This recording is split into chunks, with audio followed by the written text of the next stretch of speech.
দর্শক আসসালামু আলাইকুম। একটি মর্মান্তিক ঘটনা ঘটে গেছে। শেরপুর ৩ আসন ঝিনাইগাতি এবং শ্রীবর্দী উপজেলা নিয়ে গঠিত এই উপজেলার জামাতের সেক্রেটারি মাওলানা রেজাউল করিমকে নির্মমভাবে কুপিয়ে হত্যা করেছে বিএনপির সন্ত্রাসীরা। ঘটনার বিবরণে জানা যাচ্ছে, শ্রীবর্দী উপজেলা রিটার্নিং কর্মকর্তার আহ্বানে প্রার্থীদের ইস্তেহার পাঠের একটি অনুষ্ঠানের আয়োজন করা হয়েছিল।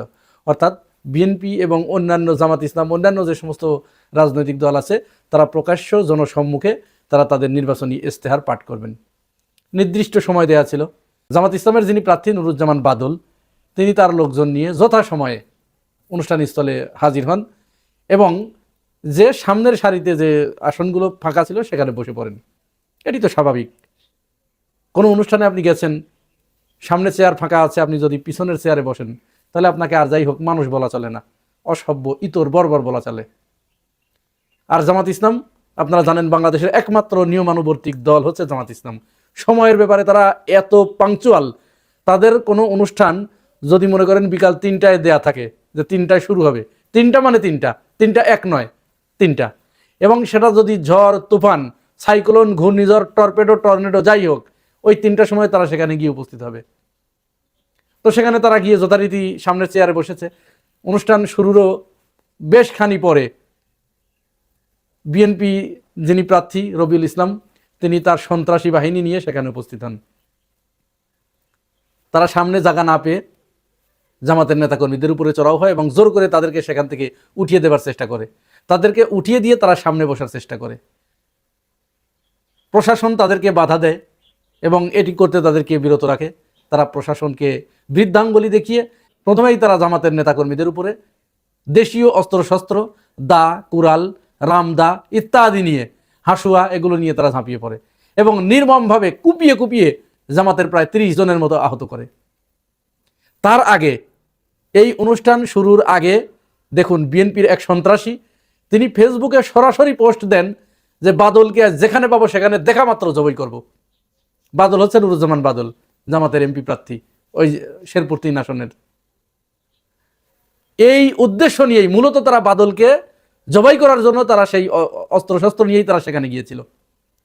বাদলকে হাতের নাগালে না পেয়ে তারা কাছে জামাতের সেক্রেটারি রেজাউল করিমকে পায়। রেজাউল করিমকে উপর্যুপরি তারা সেখানে কুপিয়ে মারাত্মকভাবে জখম করে এক পর্যায়ে তাকে জবাই করে হসপিটালে নেওয়ার পথেই তিনি মারা যান।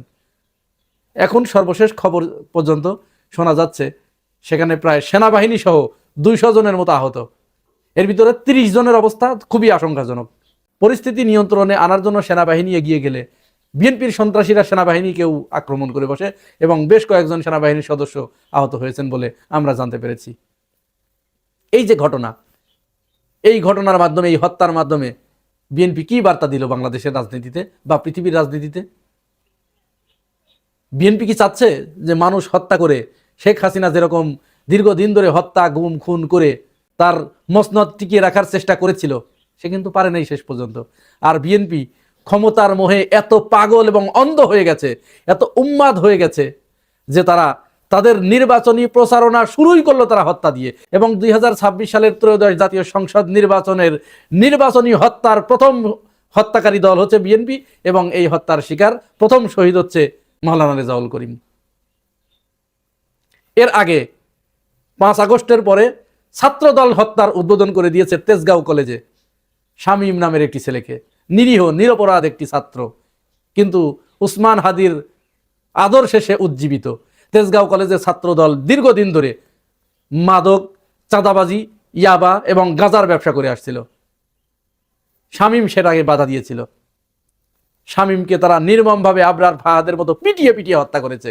এই মাত্র কয়েকদিন আগে বাংলাদেশের কোনো মিডিয়া এই খবর ধামাচাপা দেওয়ার জন্য সমস্ত চেষ্টা করেছে। আবার এই যে মাওলানা রেজাউল করিমকে হত্যা করলো বিএনপির সন্ত্রাসীরা, কোনো মিডিয়া এ ব্যাপারে সবাই একেবারে একজোট হয়ে তারা খবরটা হাইপ করার চেষ্টা করছে।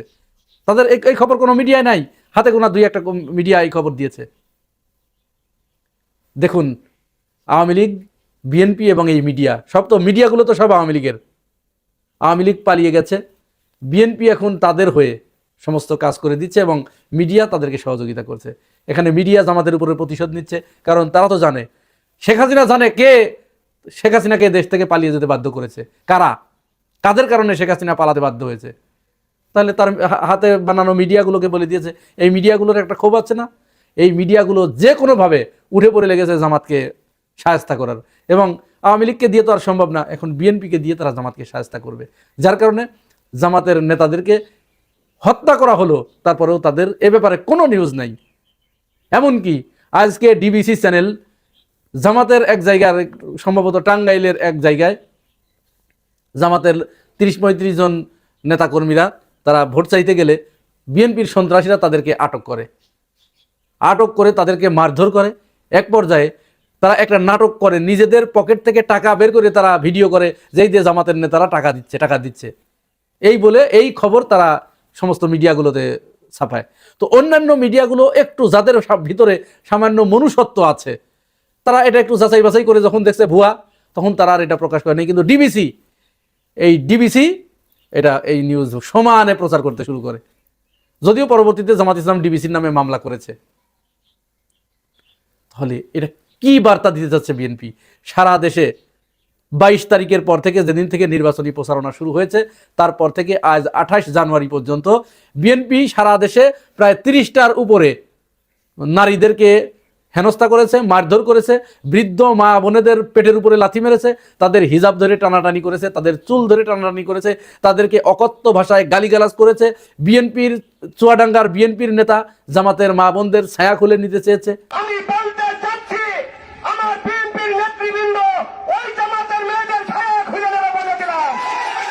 আজ সর্বশেষ ঢাকা 4 আসনে রাজশাহী বিশ্ববিদ্যালয়ের আব্দুল মুবিনের মা, রাজশাহী বিশ্ববিদ্যালয়ের একজন ছাত্র, তার মা এই ঢাকা 4 আসনের সম্মানিত ভোটার, তিনি প্রচণ্ড পর্দানশীলা। সেই মাকে পিটিয়ে জখম করে তাকে আহত করেছে, মাথা দিয়ে গপ গপ করে রক্ত বের হচ্ছিল। এটি দেখতে হচ্ছে 5 আগস্টের পরে বিএনপির মাধ্যমে, যে বিএনপি বালুর ট্রাক সরাতে পারে নাই, যে বিএনপির মির্জা আব্বাস তার ঢাকা ব্যাংক বাঁচানোর জন্য শেখ হাসিনার সাথে নিয়মিত যোগাযোগ রক্ষা করে চলেছে, যে মির্জা ফখরুল ইসলাম আলমগীর শেখ হাসিনার 2018 সালের নির্বাচনকে বৈধতা দেওয়ার জন্য কামাল হোসেনের নেতৃত্বে নির্বাচনে গিয়েছিল। এরা হচ্ছে সেই বিএনপি। সেই বিএনপি এখন পৃথিবীর শ্রেষ্ঠ একটা ক্ষমতাশালী দল হয়ে গেছে। তাদের চাইতে বড় ক্ষমতা ধরার এই মুহূর্তে নাই, পৃথিবীতে নাই। এত ক্ষমতাশালী তারা। কোথায় কোথায় জামাতের নেতাকর্মীদেরকে তারা হত্যা করছে, হুমকি দিচ্ছে, মারধর করছে, ভোট চাইতে গেলে তারা জামাতের নেতাকর্মীদের ঠ্যাং ভেঙে দেবে, ইত্যাদি ইত্যাদি। তাহলে দরকার ছিল কি? শেখ হাসিনা কি অন্যায় করেছে? শেখ হাসিনা যে ভোটাধিকার হরণ করেছিল, তাহলে কি অন্যায় করেছে? তোমরা তো সেই একই কাজ করতে যাচ্ছ। এই বিএনপির সন্ত্রাসীরা তো সেই একই কাজ করছে। শেখ হাসিনা যেভাবে ভোটাধিকার হরণ করেছিল, মানুষকে ভোট দিতে দেয় নাই, সেই বিএনপি নামক সন্ত্রাসী গোষ্ঠী তারাও তো একই কাজ করতে চাচ্ছে। তারাও তো কাউকে ভোট দিতে দিবে না, তারা ভোট সেন্টারে যেতে দিবে না। জামাতের লোকজন ভোট চাইতে গেলে তাদেরকে পেটানোর হুকুম দিয়েছে, তাদের ছায়া খুলে নেওয়ার, মা বোনদের ছায়া খুলে নেওয়ার হুকুম দিয়েছে। ওই যে আরেক সন্ত্রাসী নারী মাফিয়া, মব সন্ত্রাসী পাপিয়া, সে কি বলেছে? জামাতের নারী কর্মীরা যেখানে ভোট চাইতে যাবে তাদেরকে 999 ফোন দিয়ে পুলিশে ধরিয়ে দিতে বলেছে তার নেতা কর্মীদের। এই মাফিয়া সন্ত্রাস, এই মব সন্ত্রাস মহিলা, তারা ভোট চাইতে ভোট করতে দিবে না। এবং বিএনপি যে এই যে সংস্কার মানছে না, কোনো কারণ কি? উদ্দেশ্য আছে না? উদ্দেশ্য একটাই, শেখ হাসিনা তো আর কি ছিল, কি স্বৈরাচার ছিল। বিএনপি তার চাইতে বড় স্বৈরাচার হবার জন্য তারা সংস্কার মানছে না। মানে শেখ হাসিনার রেখে যাওয়া পথেই তারা নিজেদেরকে প্রতিষ্ঠিত করবে। এই ইতিহাস তো বিএনপির আছে না? তারাই তো প্রথম তত্ত্বাবধায়ক সরকারকে গলা টিপে হত্যা করে নির্বাচন ভণ্ডুল করার পায় তারা করেছিল। তারপরে না শেখ হাসিনা লাত্তি খেয়ে পরে নির্বাচন দিতে বাধ্য হয়েছিল। এ তো সেই বিএনপি। তাদের চরিত্রের ভিতরে রয়ে গেছে এইগুলো, স্বৈরাচারী মনোভাব। এখন তারা বিকট স্বৈরাচার হবার জন্য তারা সর্বাত্মক প্রচেষ্টা চালিয়ে যাচ্ছে। এবং এটা আজকে যে তারা হত্যা করলো এই যে মাওলানা রেজাউল করিমকে, কেন? কারণ গত 2 দিন আগ থেকে প্রবাসীরা বিদেশে ভোট দিচ্ছে। সেখানে আমাদের কাছে এই খবর এসেছে যে একচেটিয়া সেখানে দাঁড়িপাল্লায় ভোট দিচ্ছে এবং হ্যাঁ ভোট জয়যুক্ত হচ্ছে। এবং ওইখান থেকে যতগুলো ভোট আসবে সবই এখানে 95% ভোট ওখানে দাঁড়িপাল্লা পাবে। এই খবর যখন তারা পেয়েছে, বাহরাইনে, আমি একটা ভিডিও আপনাদেরকে দেখাচ্ছি, বাহরাইনে বিএনপির সন্ত্রাসীরা, তারা তো সব জায়গায় সন্ত্রাসীগিরি করে বেড়াচ্ছে এখন, এই সন্ত্রাসীরা নিরীহ যারা একেবারে নতুন যারা বিদেশে গিয়েছে এখনো কোনো কিছু বুঝে উঠতে পারে নাই, হয়তো তাদের কোনো কিছু কাগজপত্র ঠিক নেই, এদেরকে জোর করে ধানের শীষ এবং না ভোটে ভোট দিয়েছে। দেখুন ভিডিওটা। আপনি কিসে ভোট দিবেন, ভোট দিবেন বলে উনি নিজে টিক মার্ক দিয়ে দিচ্ছে। কোথায় কোথায়? ভোট পেপারে, ব্যালট পেপারে। ব্যালট পেপারে কি মার্কা দিছে? বিএনপিতে, আর না ভোট ধানের শীষে আর না ভোট দিছে। ওকে, এই হচ্ছে বিএনপির চরিত্র। গণতান্ত্রিক অগ্রযাত্রার পথে বিএনপি তার রাজনৈতিক কার্যক্রম শুরু করলো প্রথম হত্যা দিয়ে, সন্ত্রাসীর মাধ্যমে রক্ত ঝরিয়ে। এই সন্ত্রাসী সংগঠনকে বাংলাদেশের জনগণ কি জবাব দেবে সেটি দেখার জন্য আমরা 12 তারিখ পর্যন্ত অপেক্ষা করব।